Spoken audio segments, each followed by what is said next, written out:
Welcome to the Post Trader's Store. The Post Trader's Store was built in 1873 by Pi Allen, who was the former mayor of Tucson. A picture of Pi Allen is on the wall. And the Sutler stores were enabled by a piece of legislation of the US Congress, which allowed the selling of alcohol within 100 feet from the entrance of a military installation. So when Fort Lowell was built, there was a need for social activities, and this building was constructed quickly, almost concurrently with the fort, in order to meet the needs of the soldiers and enlisted men. It became a social hub. It was both a saloon, a general store, a post office, and the building has come to reflect quintessential Tucson style. If you follow me, we'll head into a section of the house known as the Zagwan. The Zagwan is a large central space that really serves as a living room with bedrooms and other living spaces off of the main sort of hall.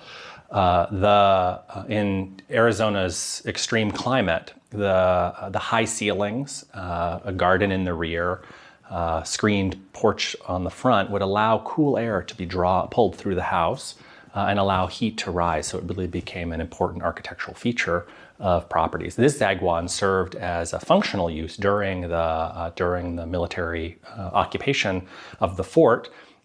Supply wagons would pull right through in the middle of the building, would unload supplies, and then pull out the back.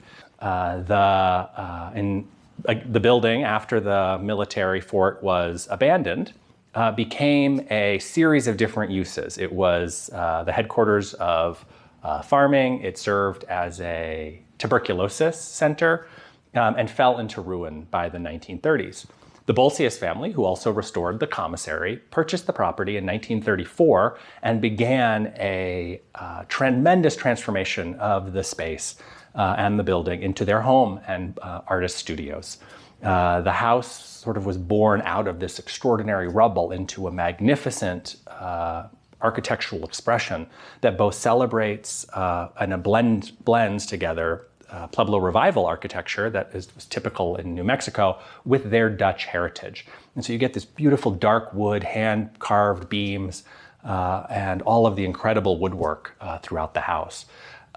They carved into the plaster on the wall to your left an image of Saint Elizabeth, who was a Hungarian saint who was carrying bread for the poor. And when she was caught sharing with the poor, she opened her bread basket to reveal roses.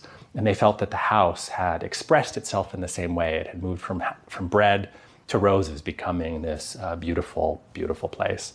The house has been featured in numerous publications from almost the time of its construction onward. It's come to typify classic Tucson and Arizona style, and it's really one of the most remarkable historic resources in our community.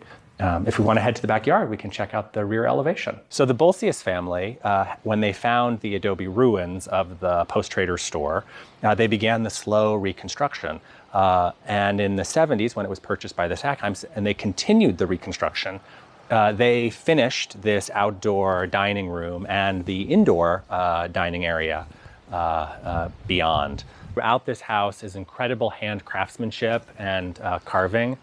The features and the design elements are so quintessential of the early 20th century in the American Southwest, drawn from Pueblo architecture in northern New Mexico and Arizona, and reinterpreted into more traditional residential design. One of the things that makes these houses this property in particular, so extraordinary, again, is that layering of time. You have an 1870s adobe territorial building that then became support structures for agricultural, that then became the Swan tuberculosis clinic, that then became another home, then became ruins, then was reinvented.